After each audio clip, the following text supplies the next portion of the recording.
Well, today's storm system was an interesting one. Snow came around early, beginning roughly between about 6 and 7 a.m., actually a little earlier than expected. And even though it snowed pretty steadily all the way out through the late morning, it didn't pile up much. We ended up with only about 1 to 2.5 inches across western Mass. Now, when we talk about snowflakes forming in the atmosphere, there's a lot of things that impact how those flakes look. And you know the saying, you never see, two snowflakes that are alike, because they go through a lot of changes, and it all is dependent on temperature and humidity levels within the atmosphere. And sometimes those levels can change as the snowflake goes from the cloud down to the ground as it encounters different temperatures and different levels of humidity, because we always see that changing throughout that column of air. So you can end up seeing all different kinds of snowflakes, and the snowflakes pile up differently. When we see, those big dendrites, the big fluffy flakes that have that very picturesque look to them, and you can see them here in some of the photos, that, those snowflakes tend to pile up quickly. That's that fluffy snow. But we can also get these little things here called needles. But today we saw columns and plates. It almost looked like little tiny balls of ice or snow, and it didn't pile up much. So we again only ended up seeing about 1 to 2.5 inches. Tonight that system has moved out, along with, for the most part, any lingering patchy freezing drizzle. Fog continues to lift too, but we are going to hang on to a lot of clouds the rest of the night. Your 24 trying to show temperatures coming up, but they have been very, very slow to warm across the valley. In fact, barely have warmed at all. So I don't think we're really going to make it to freezing overnight.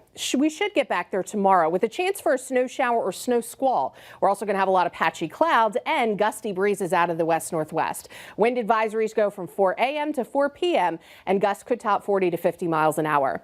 It is going to be mostly a dry day, and by the evening things quiet down with some partial clearing as we go into early Saturday. So wind advisories up, wind out of the west-northwest, again sustained at 15 to 25. Occasionally those higher gusts could lead to some spotty power outages, but we're not expecting anything widespread. Friday's temperatures ranging in the low to mid 30s, a little bit milder off to our south and east. Saturday, lighter wind, temperatures similar.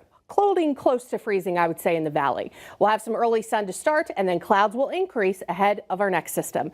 Winter storm watches have already been issued for this one, and it looks like at least 6 or more inches will be expected. Snow showers get started near or after 8 p.m. Then a steady, good thumping of snow is expected during the overnight. Snow will lighten up and taper off Sunday morning. Sunday afternoon, maybe a snow shower or flurry, but for the most part, things will be quieting down by that point. So the winter storm watch will either be upgraded to a warning sometime Saturday morning, I would expect, maybe as soon as tomorrow night, or be downgraded to an advisory, depending on how the storm track shifts. Right now, though, feeling pretty confident we are going to end up with a winter storm warning and an early call for snowfall totals about 6 to 10 inches. Those 10-inch amounts most likely farther north and definitely into the hills. The hills could actually end up seeing a little bit more depending on how the system plays out. 6 inches, a little bit more likely down toward the Springfield area, but certainly something you're going to have to clean up. We may be talking about more accumulating snow next week too. A storm system coming in for Tuesday night into Wednesday morning, and then another one potentially impacting us on Thursday. So a couple of first alert weather days on the way as our snowy pattern continues. Chris and Abby.